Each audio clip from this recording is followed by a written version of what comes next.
Assalamualaikum warahmatullahi wabarakatuh. Perkenalkan, saya Muhammad Emil Farhamudin, mahasiswa Fakultas Hukum Universitas Widya Kencana Cianjur, non-reg semester 5.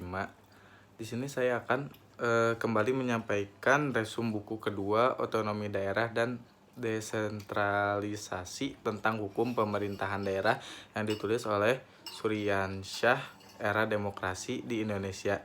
Ditandai dengan pelaksanaan otonomi seluas-luasnya di berbagai daerah.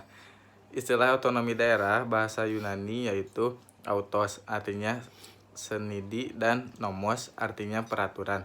Secara harfiah, otonomi berarti peraturan sendiri atau undang-undang itu sendiri. Kemudian berkembang pengertiannya menjadi menjalankan pemerintahan itu sendiri. Otonomi daerah merupakan suatu wewenang untuk menjalankan pemerintahan itu sendiri.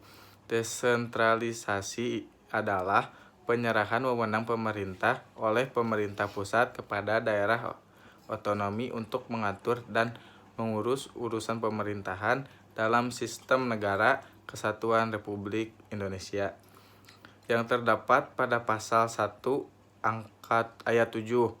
Penyelenggaraan otonomi di Indonesia merupakan amanat UUD 1945 yang intinya menyatakan bahwa pemerintahan daerah berwenang untuk mengatur dan mengurus sendiri urusan pemerintahan menurut asas ekonomi dan tugas pembantuan.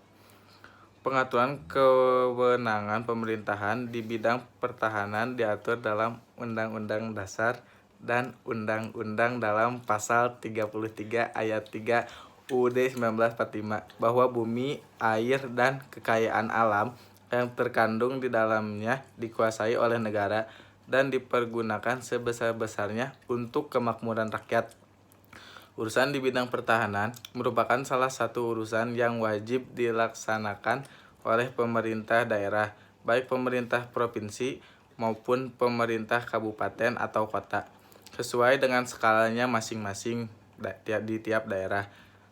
TAP MPR nomor 9 tahun 2001 secara tegas menegaskan kepada DPR dan Presiden untuk segera mengatur lebih lanjut pelaksanaan pembaharuan agraria dan pengelolaan sumber daya alam, serta mencabut, mengubah, atau mengganti semua undang-undang dan peraturan pelaksanaannya yang tidak sejalan dengan ketetapan tersebut.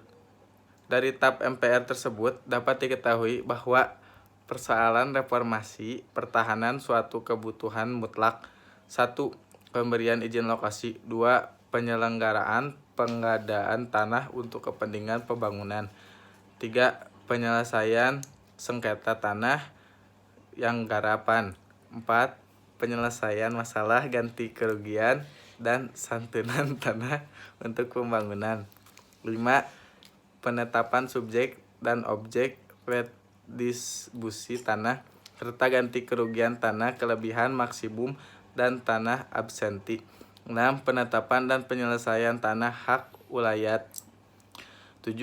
Pemanfaatan dan penyelesaian tanah kosong, pemberian izin membuka tanah. 8. Perencanaan dan penggunaan tanah wilayah kabupaten atau kota. Kewenangan pemerintah kabupaten kota di bidang pertahanan tanah ditentukan secara rinci dalam lampiran peraturan pemerintah nomor 38 tahun 2007 menurut pasal 14 Undang-Undang nomor 32 tahun 2004. Bidang pertanahan merupakan salah satu urusan yang wajib diselenggarakan oleh pemerintah kabupaten atau kota. Sekian dari saya. Assalamualaikum warahmatullahi wabarakatuh.